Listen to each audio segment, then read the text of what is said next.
Hey everyone, I'm going to show you how to make your own black bean cucumber salad, which is yummy and full of goodness, and it's fairly easy to make. So you just need these basic ingredients. You will need a whole cucumber, about a handful of cherry tomatoes, or you can use one big tomato, but I prefer the cherry ones just because it's much cleaner. About half a red onion, a little more than a cup of black beans in bulk, or you can buy just a can of black beans, which is fine. If you want to add a little bit more sweetness, you can add about a cup of corn. I do have a little bit of a sweet tooth, so I will definitely add that. I will be using lime. Basically I use about half a lime, some olive oil, cumin for an extra spice, and I'm going to use Manuka Honey because we know that it's the most beneficial one of all the honey categories. Just be aware that eating tomatoes can stimulate your eczema if you eat too much of it. So you can replace it with any other vegetables like red bell peppers. As for the dressing, I really didn't have that much problems considering for someone who has moderate to severe eczema, because it's just a little dose.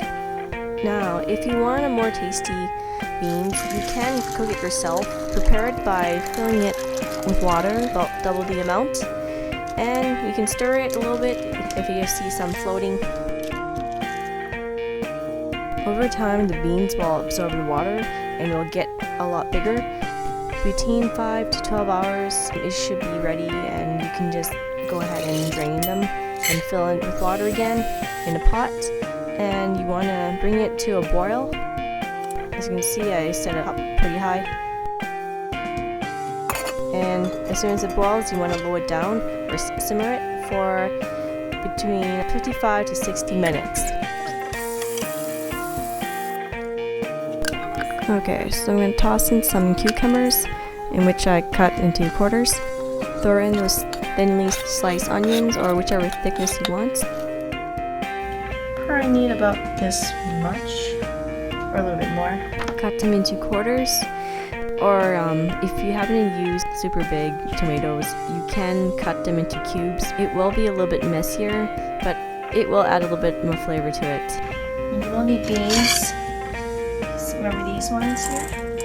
The one I've soaked earlier and cooked. You can add corn for a little sweetness. Usually I'd wait till it's fully thawed, but it's still a little frozen, but I'll just throw it in there. You mix it all up. I'm going to use olive oil. You just need basically about 3 tablespoons. Now I need half a lime. You pretty much just squeeze it in there. I find it easier if you cut into quarters. It's easier to squeeze out all the juice, unless you have an instrument that can efficiently squeeze all the juices out, but I'm going to use my hands. Okay, next, Manuka Honey.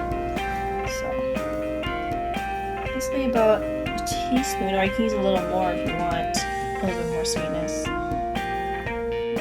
It's difficult to mix it with a spoon, so you can use a whisk, but I don't have it on me, so I'm going to use one of these.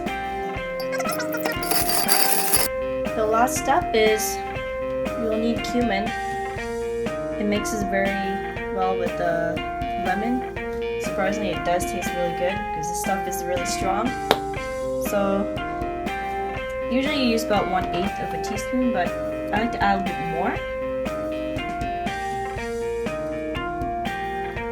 So this is how it looks like after you whisk it. And just pour it in there. Just pretty much mix it in there. Okay, so this is pretty much the final result. I might have used a bit too much cucumber, but that's okay. So yeah, this is pretty much it. I guarantee you it's real yummy and something I like to snack on.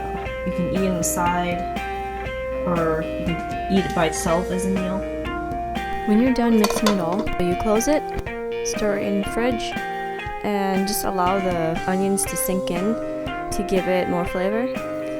I would just maybe leave it for an hour or more.